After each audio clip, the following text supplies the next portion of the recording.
Germany has signaled that it may accept European financial aid for Greece as a last resort, but only if the International Monetary Fund, the IMF, helps first and Eurozone partners accept tougher budget discipline rules. A senior German official has said that the condition for action as a last resort is that Greece's financing on the capital markets is exhausted. Furthermore, he added it would be necessary for the IMF to provide a substantial contribution, stressing there will be no decision on actual aid at the summit. Greece has asked for a European solution to its financial crisis. An EU summit is going to be held on the 25th and 26th of March. Can Greece expect anything positive and concrete to come out of this meeting?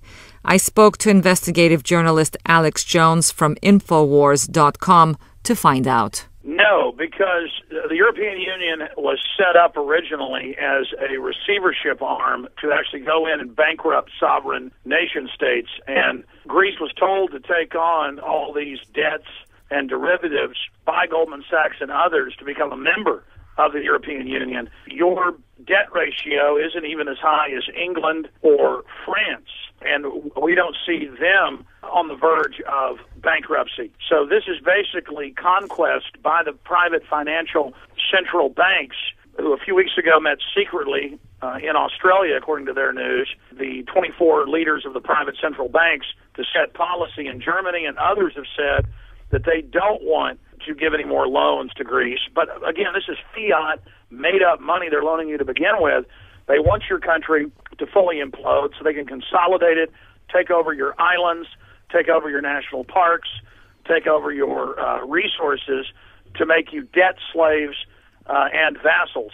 What Greece needs to do is what Iceland has done and point out that you don't owe all of these private debts that your government was manipulated into investing in, the derivatives and other toxic assets, and your country does need to cut the size of government overall, but instead what you're going to have is your taxes raised and almost all the money paid as interest to these private banks who created the money out of nothing. So Greece is the first major nation in Europe that's designed to fall and to start a global crisis so Gordon Brown and others can call for their constitution of the world, a banking dictatorship openly run by private banks. This is global governance, global government in their own words.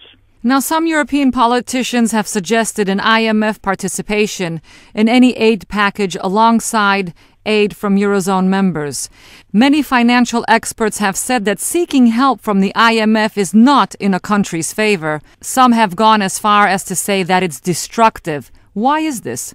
Well, we know what the IMF and World Bank do. In 2002, Joseph Stiglitz, the chief economist for the World Bank, left, and thousands of pages of IMF and World Bank documents were subsequently released. The BBC covered it, and there's a 100-plus point plan that the IMF and World Bank make mainly third world nations in the past sign, and all this does is get you deeper into debt. The banks are engaged in fractional reserve banking, and all that does is devalue currencies, but it gives the banks the power. And so the IMF basically, let's say Greece is a drowning man, and a boat pulls up to the drowning man, and the IMF will hit you on the head with a hammer. This will not help you.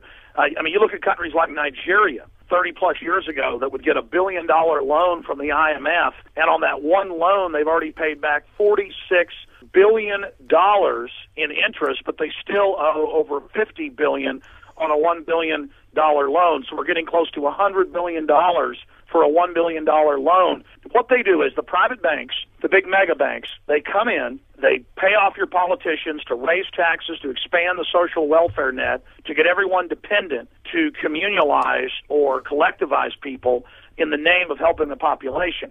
But their own internal documents show that once they've got you dependent, they then bankrupt your nation and then incrementally take away the services until almost all of your taxes are paid to interest to the private banks. But the private banks in their final phase don't want you to ever pay the debt back. They want to take your country into receivership. So Hitler militarily conquered Greece, and other nations have done it militarily, but your people have kicked them out finally. This is conquest by stealth, covert financial warfare. you as patriots must stand up and say no and realize that you're going to have to cut the welfare, cut the size of your government to keep any social welfare net. If not, in the end, you will wake up homeless and enslaved on the island that your forefathers conquered.